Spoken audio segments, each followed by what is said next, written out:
বাড়িতে ননদ এসেই আমার নামে নালিশ করে দিয়েছে শাশুড়ি মায়ের কাছে। আমারই এক মামা শ্বশুরের মেয়ে, নতুন নতুন বিয়ে হয়েছে, অষ্টমঙ্গলা এসেই বাড়ি বদল করতে এসেছে আমাদের বাড়ি, কিন্তু সেও করেছে আমাদের সাথে ভীষণই অন্যায়। আমাদেরকে না জানিয়েই হঠাৎ করেই নতুন জামাইকে নিয়ে সে হাজির।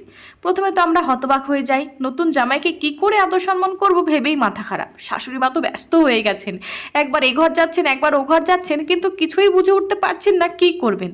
ও মা, ব্যস্ত হয়েও না, ফ্রিজ থেকে চিকেনটা বের করো তো। মা বলে, নতুন জামাই প্রথমবারের জন্য এসেছে, চিকেন দিয়ে কি আর খেতে দেওয়া যায়? তুমি অত টেনশন করো না, এমন রান্না করবো তো তোমার জামাই টেরই পাবে না চিকেন দিয়ে ভাত খাচ্ছে নাকি মাটন দিয়ে।